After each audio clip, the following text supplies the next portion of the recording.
Welcome back to Ranger Survival and Fieldcraft, guys. I'm Andrew, and what I have for you today is a look at sear cooking. Stick around.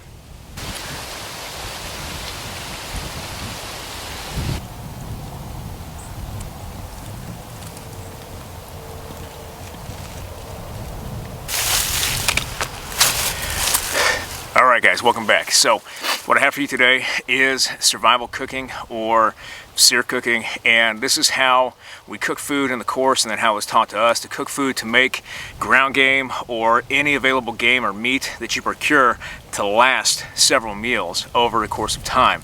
Now the three methods we're going to use today to cook that food is going to be boiling, roasting, and then smoking. Smoking for long-term storage, and then roasting and boiling to get the most out of our food that we can.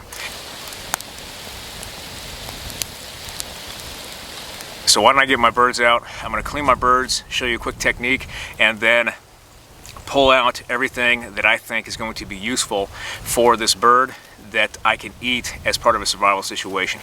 Let me show you how it's done. So I've got my pheasant right here.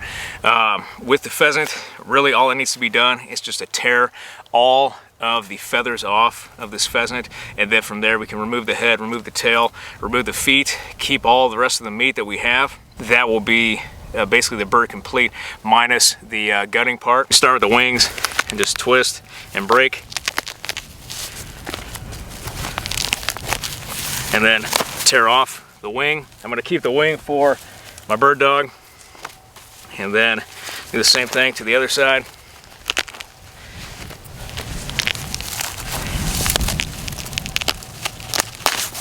Okay, that's two wings. Okay, now with that, now all we have to do is flip the bird over. The bird's still pretty warm, but if we push the legs apart, as you guys saw I just did, it will tear open the actual flesh of the bird so we can get into that good meat, as you guys can see right there. All right, so we can just tear this off. Now the important thing to do when you're cleaning a bird, besides tearing all the feathers off and getting rid of everything, is I'm going to take a look up in its gizzard and where it's storing food. You guys will notice, taking a look at its gizzard or its throat where it keeps a lot of the food that it's going to digest, there's a lot of corn in here. So that tells me where this bird has been eating, and near cornfields. So if I go near cornfields, I'm bound to find more of these birds. All right, we just continue the process.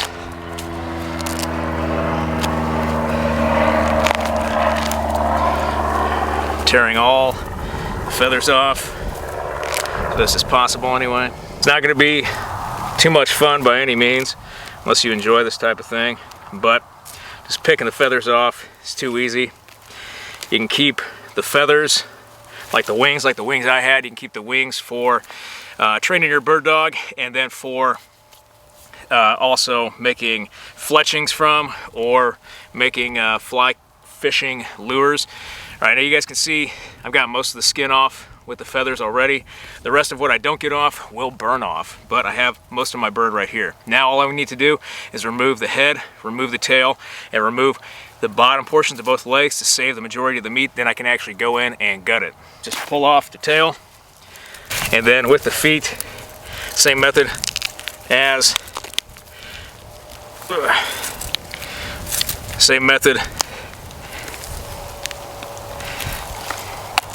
with the wings, only it might be a little tougher. So I'll cut the tendons off, and there's one foot gone, and that's another foot off. Now we can rip the head off, or we can cut it off. I'm just going to cut it off at the top here, and that is the head gone. Okay, and then flip it over. Now all we need to do is gut it. Gutting is not too difficult. With this, at the bottom of the bird here, at the bottom of the bird, I just follow the line around the breast meat and then cut both sides until I can open up the actual stomach cavity and thoracic cavity to extract the organs that I'm going to go for. Now the organs I'm going to go for on this bird are going to be the heart and the liver. So all I have to do is cut. It's just a very simple cut, and by holding it up by the breast meat like this, the organs will actually sink a little bit, and I'm lifting the bird's breast and chest cage up above, so when I cut, I'm avoiding cutting into the organs and potentially contaminating the meat.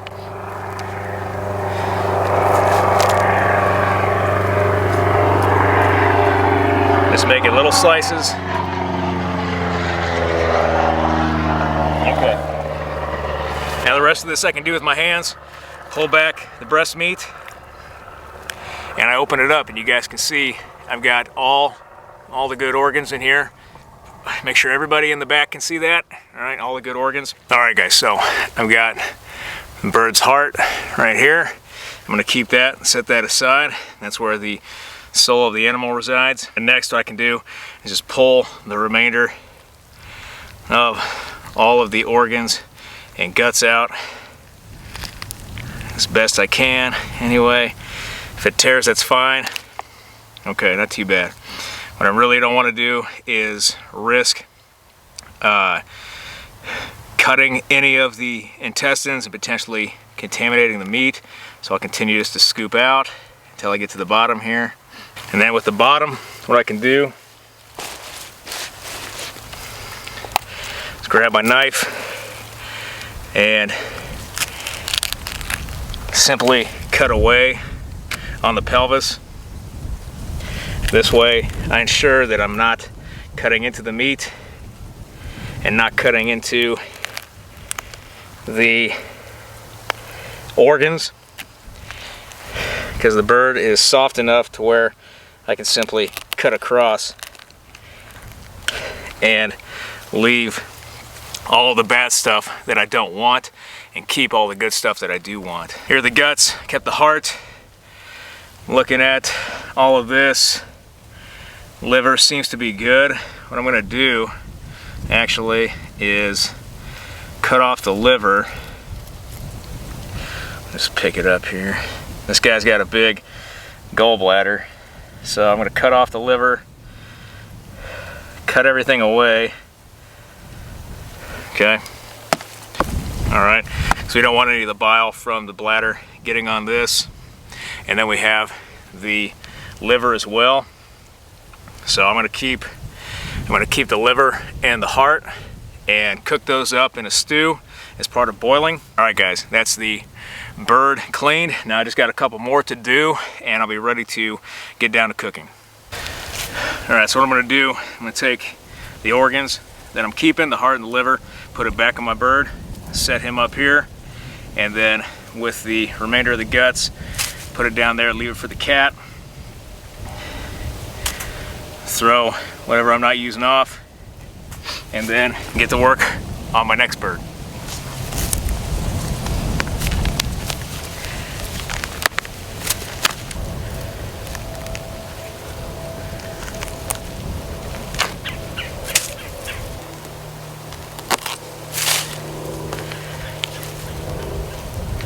Another heart. Hang on to that. All the organs look okay, so I'm not worried about disease or anything. And all I have to do is grab everything, pull it out. It's another liver. Put my heart and my liver back in here with this bird. Set them up there. I got my last bird.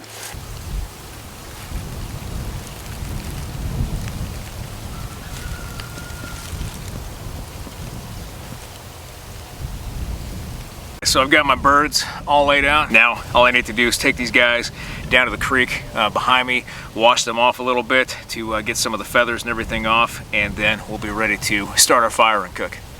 I'm down here at the creek. I'm going to wash it off. Recommend going out if you can into the water a little bit to clean and wash off any game, so a lot of those particles that you may leave behind don't stay near the edge where you may gather water later on to drink from. To lessen the chances of getting sick, as well as to leave less of a trace in this area in the event this is a non-permissive environment. But being a permissive environment, I'm just going to wash this guy off in the creek here. I've got my bag in the back pocket to collect him up in once I've got him cleaned, and then I'll move up to my fire pit to begin the cooking process.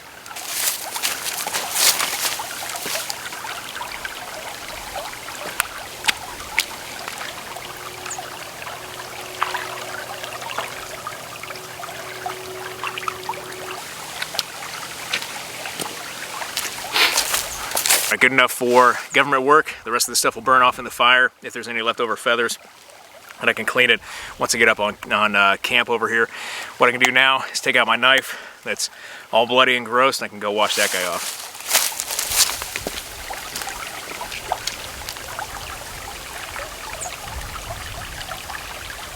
Another reason to carry plastic bags in your survival kit is to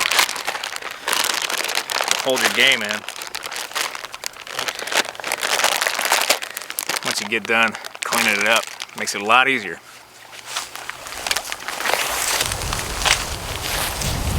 Going back to camp, dropped a couple items, picked up my gear for cooking process. Now for the cooking process, I've got this ground I've selected right behind me with plenty of dead dry wood. What I'm going to do is dig a hole in the ground a few inches.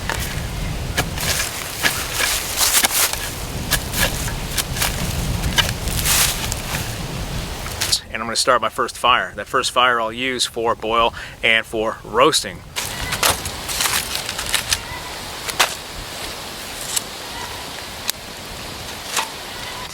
While those are cooking, boiling in the roast, I'm going to collect up materials for a tripod for my smoker, lash them together, create a shelf inside, and then cover all of that with my thermal blanket to create my smoker.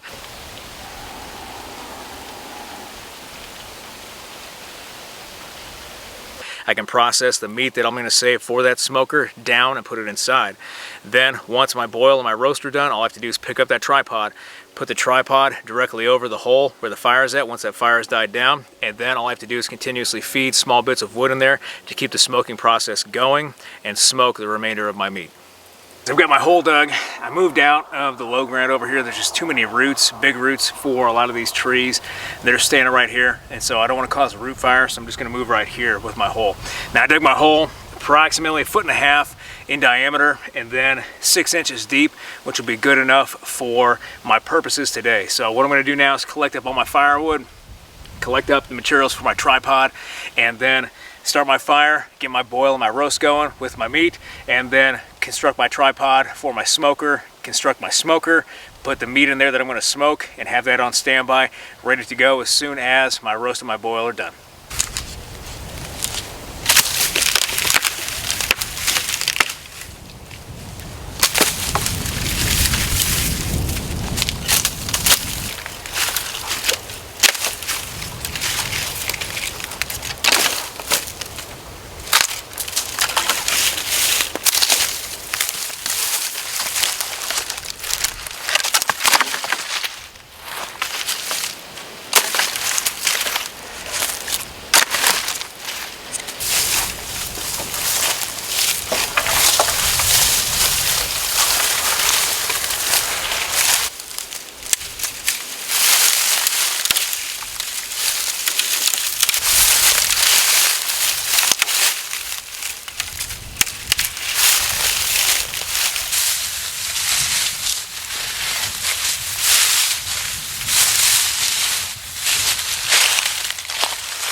Got what's going to be my cooking pot. I got my bird, and then I've got some tin foil for my roast. Now what I'm going to do is I'm going to take the organs, put them in my nesting cup with some water, and that's going to be my boil. And then I'm going to take the legs of the bird, put it in tin foil, and roast it inside the tin foil. And then take the breast meat, fillet the breast meat to put in my smoker, and then whatever's left over is going to go right into my pot, and that's going to be part of the soup or the boil that I create while I'm waiting for my roast to be done, and then before I start my smoke. So I got my bird, I got my heart, and it's going to go in the pot. No grass got in there, no big deal. And then I'm going to grab my liver, that's going to go in my pot.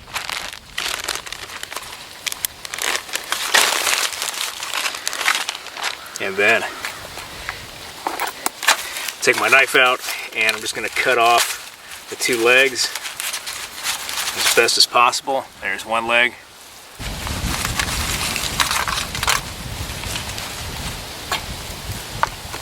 And so there's my two legs. Got those. All I have to do now is just wrap them up. I'm going to wrap them separately while they cook. So I'll cut the tin foil right down. All right, so there's one leg.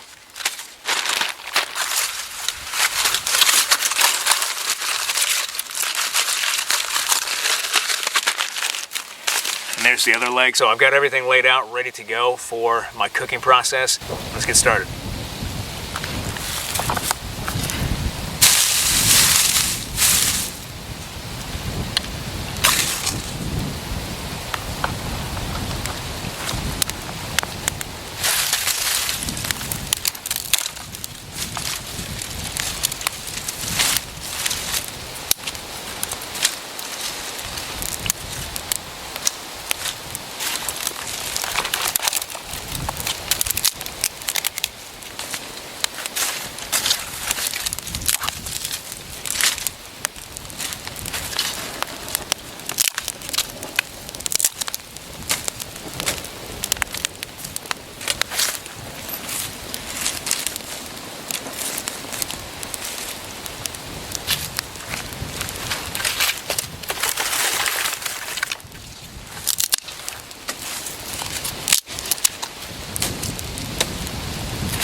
So I got the fire going, nice bed of embers. I'm ready for my roast, and then I'm ready for my boiling pot to go into the fire and start cooking.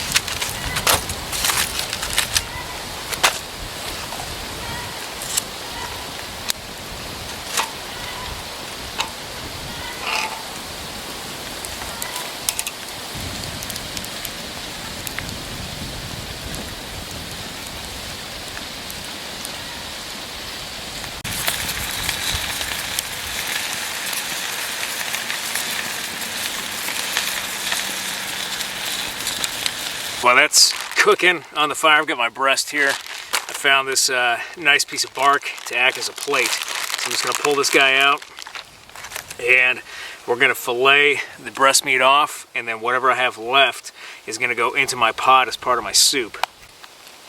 So we'll just go ahead and fillet the whole thing real quick, and as best as possible anyway.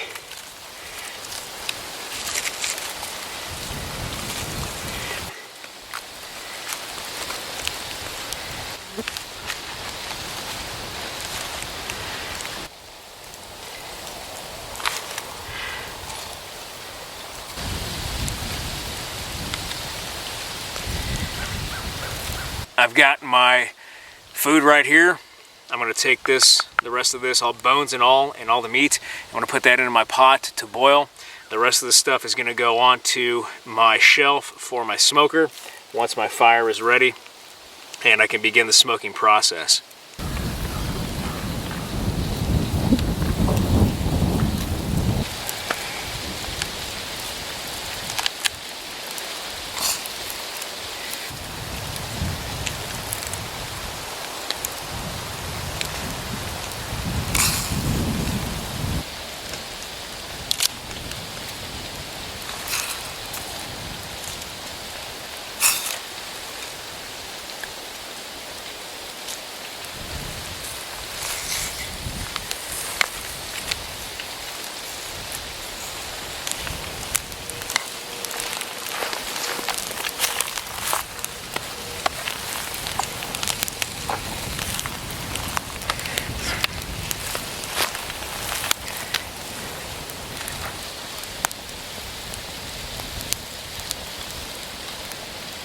Alright, so now that my fire's going, what I'm going to do is construct my tripod.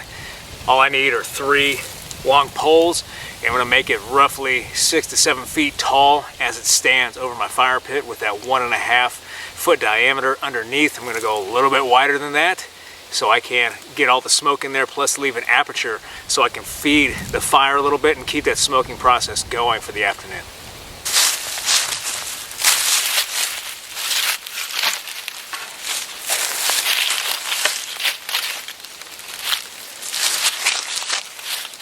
Alright, I think this will be good enough for our purposes today, and then once I add the shelf on bottom, roughly 3 feet off the ground, that lashing will give us just a little bit more stability with this tripod, but it's wide enough to fit over my fire pit, and my shelf is going to be high enough to collect all that smoke at the top with my thermal blanket, and that's what I want.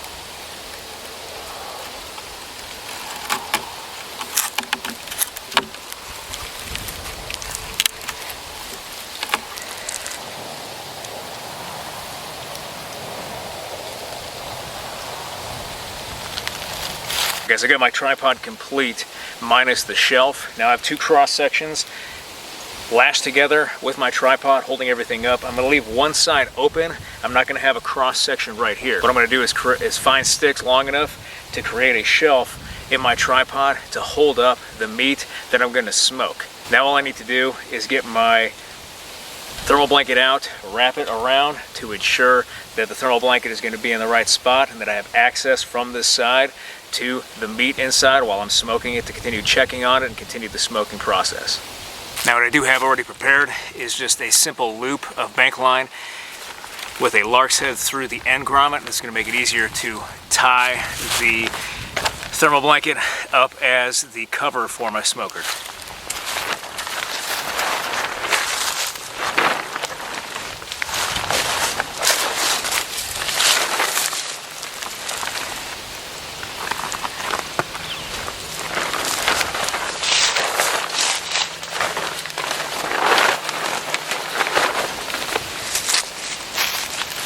Now all I need is just the sticks to go across my lattice work inside to form that shelf, and then my smoker will be complete.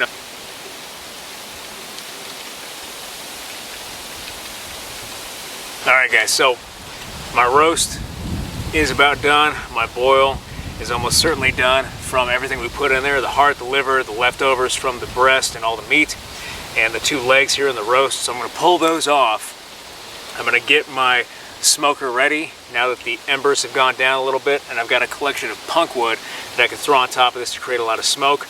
I'll get all that set, ready for my smoker, and then we'll sit and we'll be able to enjoy our broth and boil, and then our 2 roasted legs, the pheasant for the sear cooking. Stand by.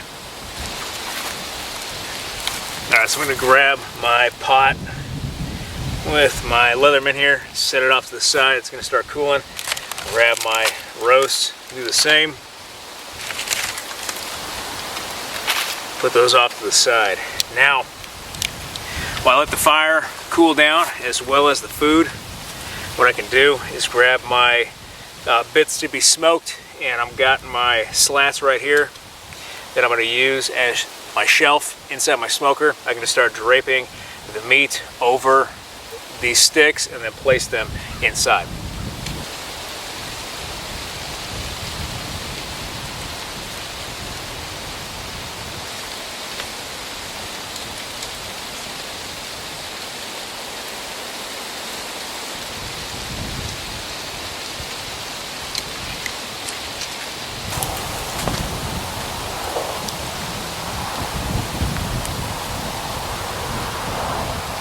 And now all I have to do is pick up my smoker, put it right on top of my fire pit with the smoke and the heat, and then I'll be able to trap all that smoke and heat inside and begin smoking all the meat.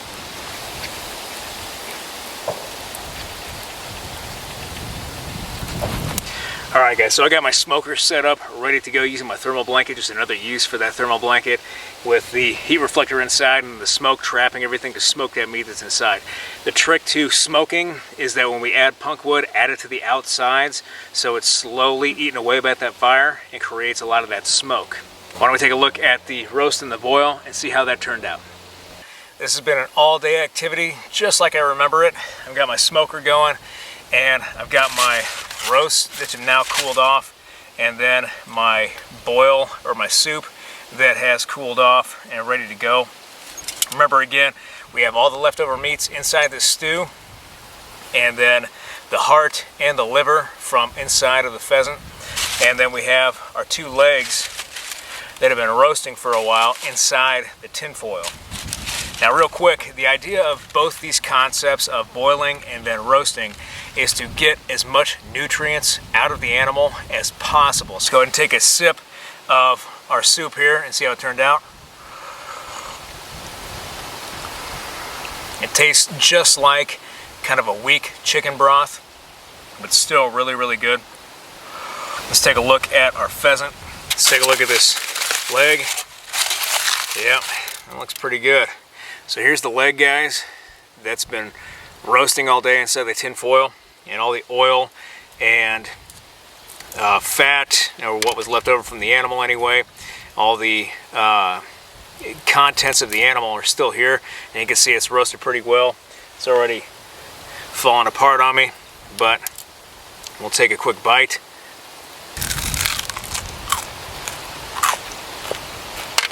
A little crunchy, but what can you expect, right?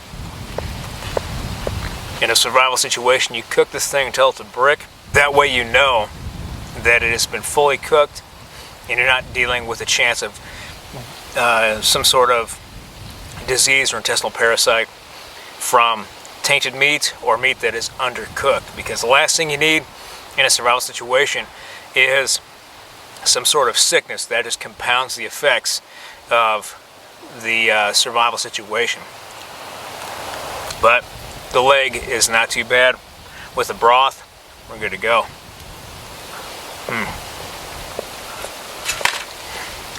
This is how I remember it, and just being so good. I think what I need to do is fish out the heart. So let's take some of this meat out here. The liver, all right, good stuff.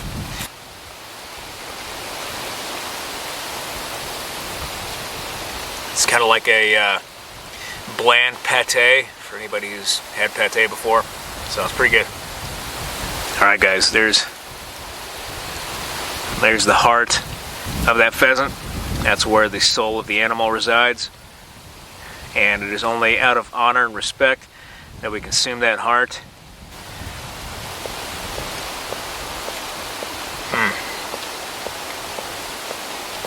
Deer heart is probably one of my favorite meals out here. Pheasant heart is not far behind, that's for sure. So a great meal. All right, guys, so I've got all my food. I've got the remainder of it smoking. It's going to take a while for the smoke to actually affect the meat and smoke it out. So it's going to be another few hours before that, but I'll continue smoking. I'll let you guys know how that goes in another video later on for a trail snack anyway. Sit here and enjoy this pheasant and the food that it has provided me, and take a little bit of time to take in the scenery and the hard work today as far as hunting and cooking all of this food down, sear style. I hope you liked that video. We had a video on sear cooking, or the methods for cooking. We have the boil for all of the organ meats and leftovers from the carcass to get all the nutrients out of it that we possibly can. We have the roast method for whole sections to get all the nutrients out of it that we can, and then fully cook that meat. And then we have the smoker, which is going right now. It's going to go through the night to smoke all of the leftover meat from the animal for food preservation and then longevity for another meal later on. But I hope you guys liked that video. If you did like that video, hit that like button, hit that subscribe button, leave me a comment in the comment section. I always appreciate your feedback. I want to thank you guys for your likes, your views, your subscriptions, your comments, your feedback, and your shares. And I'll be back with another video just as soon as I can, guys. Thanks.